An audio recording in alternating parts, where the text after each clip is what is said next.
Chcesz kupić sobie nową grę? Kupuj tanio i bezpiecznie na Enewie. Tysiące gier w najniższej cenie. Koniecznie w zakupie korzystaj z naszego linku Zająca, który przeniesie cię do świata najtańszych gier. Nie bądź amebą, kupuj na Enewie. Że ile? 64 militarki? Za cel, który trwa 35 dni? Traktory w czołgi. Ja wiedział, że my nasze przeinwestowanie w Ursusa i Radzieckiego się opłaci, bo my teraz te fabryki możemy szybko, cyk, zmienić w czołgusia, ale do tego potrzebny jest tankograd. I generalnie po pierwsze, tu możemy zdjąć paranoję nie Zająca, tylko Stalina w końcu.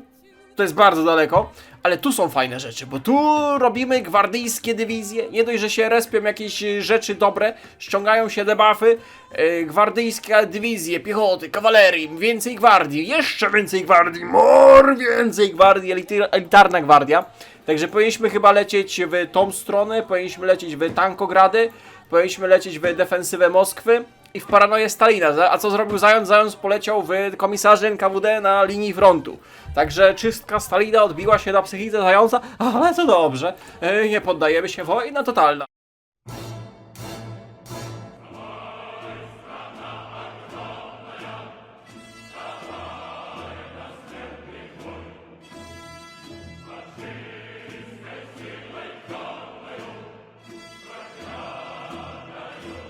No ja, shalom, salam alejkum, witam serdecznie. Znajomy Zająca z tej strony. Black Ice, porządna modyfikacja na porządnych, upadkowych żbiczków. Także zapraszam na dzisiejszy, mam nadzieję, nie ostatni odcinek, bo na razie się trzymamy naszej obietnicy, że flaga będzie powiewać w Berlinie. Przypomnę, że mamy wielką zimową radziecką ofensywę, kontrofensywę właściwie. Także zaraz do niej przejdziemy. Po pierwsze, zrobimy coś takiego, że weźmiemy dywizję od naszych papetów. To będzie 5 dywizji mongolskiej kawalerii i to będzie jedna dywizja milicji Zetanu Tuwy i te dywizje wspomogą naszych na głównym froncie. Także zapraszamy ochotników z Dalekiego Wschodu na naszą trzecią linię obrony. Tak. Nie wiem, czego ja chcę oczekiwać po tej serii. Może powinniśmy grać jakimiś takimi mniej ambitnymi krajami na tej modyfikacji, które mają potencjał, nie wiem. Finlandią sobie zagramy i będziemy supportować bota na Rzeszy. Rumunią, Bułgarią, wy macie jakieś drzewka? No, coś tu macie. Myślę, że po tylu latach grania w Hojca i tylu godzinach na Hojcu my nie jesteśmy jeszcze gotowi. My nie jesteśmy gotowi na prawdziwy spaczeniowy Enzik. To wszystko, co było do tej pory, to była tylko rozgrzeweczka. Dokładnie tak. Co tu się dzieje? Dobry Boże. Nie no, skoro się bronisz, to się broń. Tu tylko popraw linię frontu. Lekutko, nie wiem, co tu się wydarzyło. Nie wnikam. Ale Finów na masę zrobimy, tak. Finów na masę.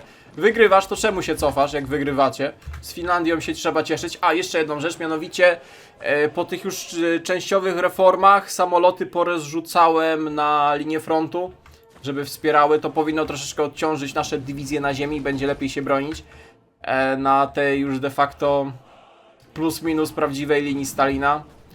Najgorsze jest to, że tu się przebijają. Jeżeli tu się przebiją, to będzie problem. A, jeszcze jedną fajną rzecz w drzewku znalazłem, mianowicie jakbyśmy wybadali technologię do dywizji amfibijnych, morskich, marinesów, to możemy potem na przykład rozbierać nasze stocznie i przekształcać je z dużym zyskiem na militarki i forty w Leningradzie i Krymie. Ten Krym zwłaszcza byłby korzystny, no ale to by trzeba zawczasu przejrzeć drzewko i wybadać tych marinesów tylko po to, żeby ci marinesi umieli rozbrajać, rozmontowywać stocznie. Dlatego my ręcznie przeniesiemy fabryki z Krymu, bo coś mi się nie widzi ta obrona tutaj. Ile to się będzie rozmontowywać ten Krym? Krym się będzie rozmontowywać... tylko 2 miesiące. Super, musicie 2 miesiące na trytytkę utrzymać te prowincje. Chyba że, bo tu się zepsują linie frontu tutaj. Ciekawe, czy Black Ice ogarnął linię frontu na Krymie, które się zawsze wszędzie psują. Dobra, tu trzeba ten kocioł wyprowadzić. Trzeba ten kocioł wyprowadzić na trytytkę. Wielka kontrofensywa! Wypchnąć wroga z Kaczowki. To mi przypomina Krynki ukraińskie, które się bronią mniej więcej w tym samym miejscu. Niemcy ustanowili desant, wszelkie podobieństwa, zwłaszcza dywizji Zazowa, to przypadek. Tu Żukow mógłby przeprowadzić wielką zimową kontrofensywę. Daj te nasze BT-7, bo tu Niemcy mają atryszyn. Weź tu wrzuć, tu jest nasza górska dywizja. Zacznijcie trochę kontrofensywy, choćby dla propagandy. Że się staramy, tak? Dobra, żartowałem, brońcie się dalej. To był głupi pomysł. No i nie wiem, no jeszcze Japonia, no. Ja wiem, że to jest najgorszy okres.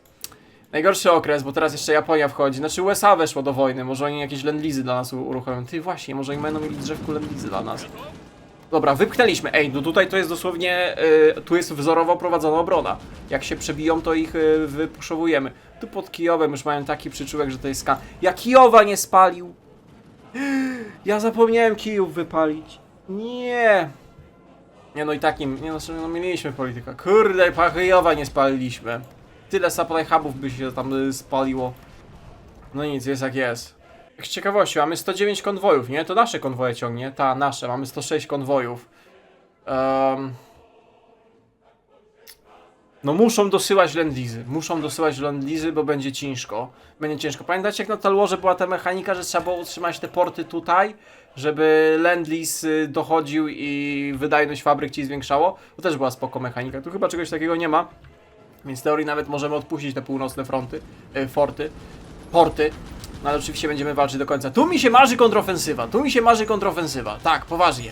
Tu mi się marzy wielka kontrofensywa. Jakbyśmy doszli do Rygi, to byśmy odcięli sporo niemieckich dywizji, dopóki jeszcze do Talina nie doszli. Tylko czy nasze dywizje są w stanie przeprowadzić jakąkolwiek ofensywę? Znak zapyta... A, wy się Każe atakować, a ci się cofają przecież. No gdzieś musimy kontratakować, bo jeszcze mnie! Spróbuj się tutaj przebić, ja widzę kociołek pod Rygą. Atakujcie! Obrona, najlepszą obroną jest atak! Keep pushing! To jest ten moment! Tu nasze dywizje będą bronić portu w Talinie do końca. Tutaj Krynki obronione. Krynki to jest młyn, bo teraz na dwie prowincje naraz się próbują przebijać. Spróbujemy... Odpuścimy na razie Inflanty, odpuścimy na razie Białoruś, odpuścimy na razie Ukrainę. Skupimy się na priorytetach. Priorytetem będzie wykorzystanie tej dość wąskiej linii obrony fińskiej. Finowie głównie się skupiają na puszowaniu na północy i to... Cześć, Skarypelku! Nie podesłałeś tu dywizji, w sumie wejść tędy i z tej strony. Co prawda macie fort, ale możemy ich odciąć. A tutaj Żuko przetestuje BT-7 na Finach. Tak jest, przetestujemy BT-7 na Finach, także przejdźcie do ofensywy. Przebijemy się przez dawne linie Mannerheima i znowu zajmiemy Finlandię. I to będzie zimowa ofensywa. To będzie zimowa ofensywa, a na południu kontynuujemy rozbieranie i ewakuację przemysłu. Oho, bo wróg tutaj przyczółek zabezpiecza, niedobrze, i tu się przed Zaporożem przebija.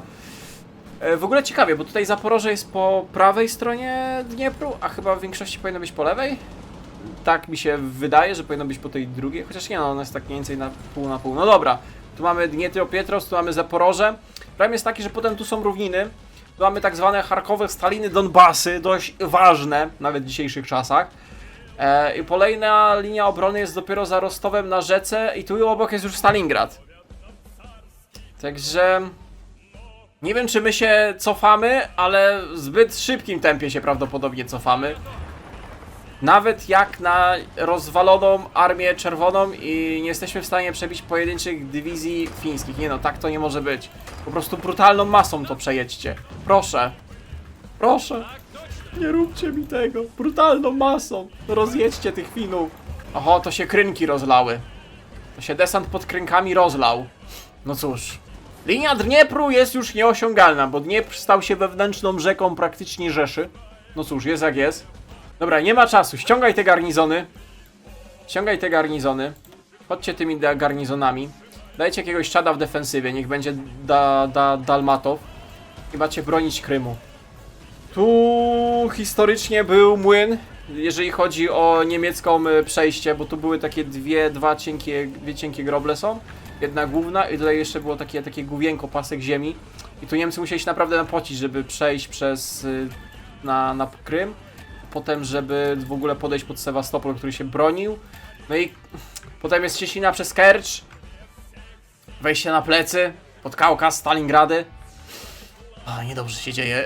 Jak tam ewakuacja przemysłu z Krymu? Jeszcze tylko miesiąc, nice. A jak tam NKWD na linii frontu? Jeszcze tylko 5 dni, nice. Po tym odcinku, po tej serii to będę musiał sobie te plasterki, narzucanie palenia poprzyklejać, bo jedyne co robię póki co to palę. Palę prowincja za prowincją palę i rozmontowywuję przemysł. Jedyne co robimy, ewentualnie się cofamy. A, bo my tutaj o bramę smoleńską walczymy. Wiecie, że jak pada Smoleńsk, to potem jest kilka kroków, żeby dostać się do Moskwy. O, mongolska kawaleria przyjechała. Mongolska kawaleria przyjechała. Dawajcie na front. Dobra, set up dual command. Kawuki się wybadały, świetnie. Teraz, czy to jest pora na defensywę Moskwy? Nie, ja bym chciał... kurde, fabryczki czy boosty do armii? Fabryczki czy boosty do armii? Fabryczki czy... Nie no, ja chcę te 64 militarki. To są po prostu 64 militarki poza mapą. Tak? I 21 tych fabryk taśmowych na czołgi. I boli mnie ten slot. Co ja mam teraz zrobić? Możemy na innym slocie dokończyć badania, bo to zostało dosłownie miesiąc, żeby wybadać tą koncentrację przemysłu. Nie wiem, jak się skończy któryś tu przemysł kręcić. W ogóle tutaj lecimy w Wunderwaffe, tak. Organki Stalina, Katiusze zmienią losy wojny. Widzicie, jaka ładna graficzka? My tu badamy, tak. Tajna technologia sowiecka odmieni losy wojny. O, kolejny command power możemy przeznaczyć na wywóz fabryk. Super. Na pytanie, czy Niemcy atakują Krym? Tak. Niemcy atakują Krym. Tak. Tak. Niemcy atakują Krym. I tu jest problem. Bo oni właśnie się przybili już. Nie, ZKFZ-y niemieckie. Stop! Znaczy, no Krym możemy spalić, ale... Jak tu jest z Sewastopolem? 4 forty, pillboxy... Oni za szybko przeszli, tak. Co się dzieje za szybko? Przebiliśmy się! Przebiliśmy się! Nie może być! Dobra, ej, mamy to! My się przebyli! To jest niesamowite! Wow! Jeszcze Wipuri zajmiemy! Dobra, bo jak Finlandię spisujemy, to jest duży sukces, bo tu jest w ogóle całe drzewko. A że potem to jest Split Revolutions, jak popatrzyłem dalej, tutaj są te drzewka, żeby tych wszystkich sojuszników Niemiec, Finów, Rumunię, Węgry, wiecie, no zmieniać w nasze sowieckie papety. Mieliście budować te szybkie forty pillboxy na wejściu na Krym, to zbudujcie te szybkie pillboxy forty na wyjściu z Krymu. Tak jest, będziemy bronić Cieśniny Karczeńskiej z drugiej strony. Jak dobrze, że mamy te kawaleryjskie szybkie BT-7. O, jak ta BT-7 tu się rozpędzi, ale trzymaj tą dywizję. Dlatego właśnie potrzebujemy szybkich czołgów. Pamiętajcie, szybkie czołgi są dobrymi czołgami. Kto wie, ten wie. Pozdrawiam cieplutko. Historycznie był Festung Odessa, my mamy Festung Tallinn, do końca nasze dywizje będą bronić tego Tallina, bo to cały czas daje nam możliwość zrobienia wielkiej ofensywy i odcięcia niemieckich armii na inflantach. Co prawda nie mamy armii, która by mogła przeprowadzić tą ofensywę, ale mamy sposobność. No i nie wiem, czy widzicie, ale taktyka spalonej ziemi oddaje. Dużo niemieckich dywizji ma attrition, które mi się wydaje, że tak jakoś mało na naszych na froncie się robi. Dużo dywizji nie potraciliśmy w kociołkach czy poprzez overruny. Dopiero pod 1 000 000 strat podchodzimy. Polipka, ten Krym mi się nie podoba, bo Krym to jest wejście na plecy. Krym dalej będzie Krymem, tylko na Blackajsie to jakoś w drugą stronę działało. Zadziałało, w sensie, że oni wjechali na Krym, a odpuścili tutaj południe, także weź troszeczkę dywizji rozsuń, jeżeli chodzi o te prowincje. Może nawet zrobimy... Nie no, aż tyle czasu nam nie dadzą. Ty, ten pezecik nawet ma malutką, słodziutką skrzyneczkę na plecach, a tutaj ma malowania. Ty, no ładne są te jednostki w Blackajsie, ładnie to wygląda i te jeszcze symbole NATO. Kurde, żeby Chojec od początku tak wyglądał, a nie był spaczony na start. Ile pięknych serii by powstało. A tutaj, przez to, że mamy gówniane czołgi BT-7, to jeździmy po bagnach i lasach Finlandii z dużą prędkością i się rozlewamy. A bo nasza flota cały czas pływa! I zatrzymaj ta flota! Ty postaw ją pod Tallinem, niech ostrzeliwują brzeg! Dobrze. Tutaj też my ostrzeliwywaliśmy brzeg? A oni cały czas ostrzeliwywali brzeg. Nie, dobra, to pływajcie sobie tak, bo oni wtedy ostrzeliwują chyba wszystkie brzegi, jak mi się wydaje, niż jak stoją w jednym miejscu. No też był ostrzał brzegu nasz, nie? Tak, cały czas ostrzeliwujemy brzeg. Bardzo dobrze. O, wielkie zwycięstwo pod Wipuri. Dosłownie chamską, sowiecką masą. Nie wiem tu ile było dywizji łącznie walczących z jedną fińską, ale dosłownie sowiecką masą, masasoltem. Przebiliśmy się przez nich. Jestem dumny z was, towarzysze. Jestem dumny. Wiedziałem, że dywizje NKWD, oficerowie NKWD na polu bitwy to dobry pomysł. Non-stop posyłali naszych do natarcia. Ach, sowiecka, rosyjska szkoła. Od wieków się nie zmieniła. Niesamowite przeżycie jest ten Związek Radziecki na Black Ice'ie. Niesamowite, trzeba będzie to kiedyś powtórzyć. Sewastopol jest odcięty, także te 4 dywizje będą się bronić do końca. No szkoda, że nie mamy tych Marinesów i tych celi, żeby to pozmieniać na forty i powywozić stąd więcej przemysłu. Plus jest taki, że tu jest szansa przez błędy w niemieckim dowództwie, że może się uratujemy ich. Zobaczcie w ogóle z dywizji pancernych. Ile oni dywizji na Krym, pancernych na Krym? Nigdzie nie mieli takiego zgrupowania wojsk pancernych, jak teraz rzucili na Krym. W ogóle Krym powinien Manstein zdobywać. Mamy Hermana Brnada Ramkiego. Mega dużo dywizji pancernych tam wrzucili. No i tu jest szansa, że przetniemy naszym BT-7, odetniemy tą dywizję, tu się wycofają z supply huba. No i tu wjechaliśmy na plecy i się rozlewamy. O właśnie, a propos kociołka. Aha, tylko że ty tutaj jedziesz. Zajmij supply huba, wy spróbujcie go docisnąć, zanim... Chociaż mógłbyś zrobić tak i na forsownym tam powiedz? Wybornie, bo te nasze dywizje niszczą zaopatrzenie fińskich dywizji. Chociaż nie no, Finowie to nawet bez zaopatrzenia się utrzymują tam u siebie. No ale próbujemy zmniejszyć ich statystyki bojowe. Przez odcinanie zaopatrzenia jeździmy po torach, po liniach kolejowych i supplyach, zmierzając w kierunku Helsinek. W teorii zrobiliśmy kolejne brzydkie rzeczy, bo odcięliśmy te 2 dywizje. Co prawda oni są już nasi bez zaopatrzenia, no bo tutaj zaopatrzenia ma za bardzo jak dochodzić, ale cofając się w tym miejscu i wpuszczając Finów w głąb, przez co coraz więcej ich dywizji jest zaangażowanych, to w ogóle nas na pół przecięli, zaangażowanych w ogarnianie tej linii frontu, to wykorzystujemy luki i rozjeżdżamy się ładnie. Jeżeli dobrze pójdzie, to zajmiemy puste Helsinki. Nie wiem, jak tutaj działa pisowanie Finów, czy my musimy zrobić ten cel narodowy, żeby okupować Finlandię, więcej niż 50 surrender progresów, w sensie, żeby oni skapitulowali? No bo jeżeli tak, no to jest daleko, bo to jest...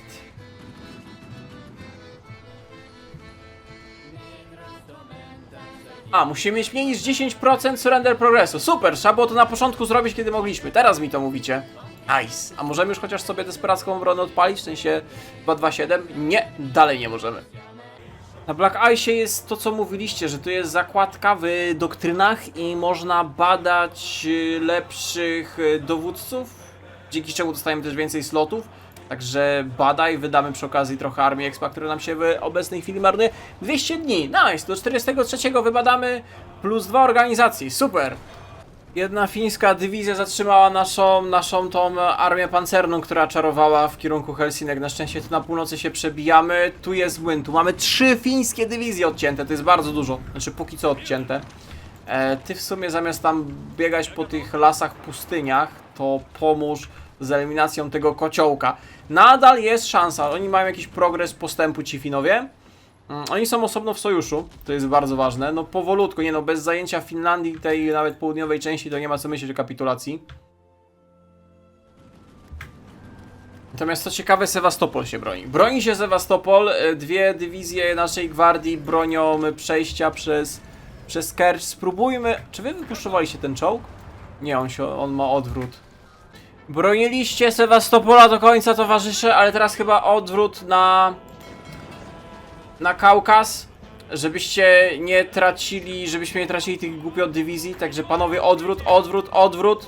Sewastopola broniliście do końca, miasto jest wyniszczone, forty są zniszczone, forty też całkiem zniszczone, szkoda, że tych dywizji nie udało się podrzucić, żeby odciąć, byśmy odcięli te wszystkie dywizje pancerne, ale niestety się nie udało, supply'e nasze nie pozwoliły. Zanim opuścimy Sewastopol, spalmy wszelkie supply'e, żeby Niemcy nie mieli. Aha, tankogrady się skończyły robić, rób teraz... Aha, jeszcze potrzebuję tego, 14 dni. Kurde, bo nasz przemysł kuleje, my mamy coraz większe braki we wszystkim. Może mamy ręczne granaty, ale nawet koni już nie ma w Armii Czerwonej, artylerii nie ma, karabiny mieliśmy 300 000 na plus. Przed wojną mieliśmy 300 000 karabinów na plus, zostało 100 000. Mundurów w ciągu powiedzmy tego miesiąca obrony stracili 20 000, no ale radziecki żołnierz chyba nie potrzebuje munduru nawet zimą, żeby biegać. Nie wiem, czemu mamy tyle sprzętu do spadochroniarzowania. sprzętu spadochroniarzy. Nie wiem, co Armia Czerwona sobie myślała. Mamy dużo PT-7, które wykorzystujemy na maksa w Finlandii. Zaraz nasze dywizje powinny móc wjechać do Helsinek. Tutaj mamy kociołek, ale to nie jest kociołek, bo tu jest jezioro. Finom brakuje dywizji, żeby to zatentegowywać. O, patrzcie, jak szybko przerzucają dywizję. Zdążysz w ogóle przed nią, bo ona chyba leci na forsownym. Za 10 godzin. Za 8 dni. Wow. To nie zdążysz, dobra. To jedź naokoło już. Jedź naokoło, żeby nie tracić czasu. Tu wam chyba czekaliście na paliwko, aż dojedzie, także jak macie paliwko z powrotem organizację, to puszować. Jest szansa, że wyczarujemy Finlandię. Jakimś cudem wyczarujemy Finlandię. Dałbyś radę tu przejechać? Nie, to nie. To jest Finlandia. Tu wszędzie jest attrition i każde drzewo może być fińskim snajperem.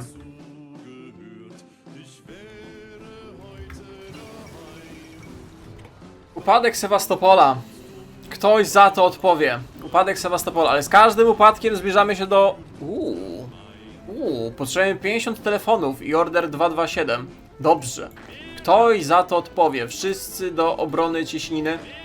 Wszyscy do obrony Cieśniny. Wszystkie te dywizje też tutaj do obrony Cieśniny. Wróg nie może tego przejąć. Koniecznie nie mogą tego przejąć, bo to jest jakieś zgrupowanie armii pancernych, które jak nam się rozleją na plecach, to będzie fatalnie.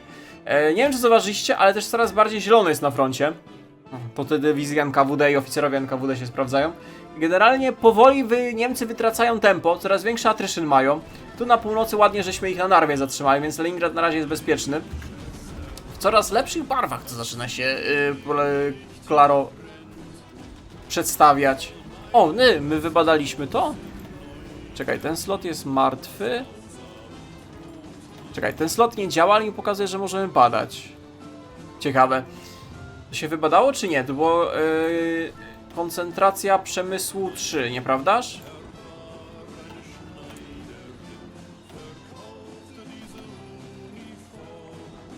A, wybadało się, w sensie koncentracja przemysłu 4.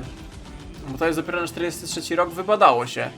Okej, ktoś tam potajemnie sowiecki ruch oporu dokończył badania w Kijowie. Co tu się dzieje? Czemu tu jest tyle dywizji w potencjalnym kociołku? Kto tym dowodzi? Niemcy w ogóle tu lecą, tak? Wy musicie ich zatrzymać, wy musicie się cofać. Tylko chwilę nie patrzyłem na centrum, bo się skupiałem na Sewastopolu i zajęciu Helsinek. O, nasze dywizje są w Helsinkach. Jedź dalej do Turku. Ty przejedź przez T i od razu na północ. Zbieramy telefony na 227. Cały czas ściągaj czystkę. Cały czas debuffy i tu widziałem coś, co by nas interesowało. Zjednoczymy lud pod naszym rządem. Tak jest, w trudnych czasach plus 10 political powera, stabilka plus 2%, to jest dużo w sumie? Ona będzie leciutko rosnąć, bo ze 100% spadliśmy na 60%. Czy wy jesteście w stanie to obronić? Bo telefonami możemy wam dać last standa. 17 telefonów, no nie, musimy 227 odpalić jak najszybciej. Poświęcić wszystko dla sprawy. Tam mniej racji żywnościowych będą konsumować. To bardzo dobrze. Zrób teraz traktory na czołgusie, żeby uruchomić te militarki. Musimy czymś zastąpić utracone militarki. Generalnie zatrzymaliśmy Niemców. Znaczy oni się cały czas puszują. Czy wy nam odcięliście te dywizje? O mój Boże. Dobra, no gdzieś musimy tracić te dywizje. Żeby było roleplayowo. Generalnie Niemców zatrzymaliśmy za wszystkimi naszymi liniami obrony. Może nie zatrzymaliśmy. Znacząco powstrzymaliśmy ich postęp, przynajmniej do czasu, aż nie naprawią supply hubów, które myśmy spalili. Na innych frontach tak zauważyłem, że Włosi się zatrzymali pod El Alamein i to tyle, jeżeli chodzi o Europę. Natomiast w Azji jest o tyle nieciekawie, że tutaj pan Chiang Kai-shek z mało sobie radzą, taki żarci, radzą sobie gorzej niż od nas, a Japończycy zajmują całe Indochiny, więc zaraz będą mieli monopol na gumę, co też nie jest dobre. Nie wiem, jak tutaj United States ciągnie sojusz aliantów, jak boty tutaj ogarniają bitwy morskie, jak graliśmy Włochami, to średnio ogarniały bitwy morskie, ale to jest ten moment, luty 4.2, kiedy powoliliśmy powoli ciągnąć szale zwycięstwa na naszą stronę. No, dobra, nie przesadzajmy, teraz zaraz zacznie się Fallblau i Stalingrad. Wow, ciekawe, czy Niemcy mają coś na Stalingrady przygotowane, czy im się odpali jakiś agresywny push.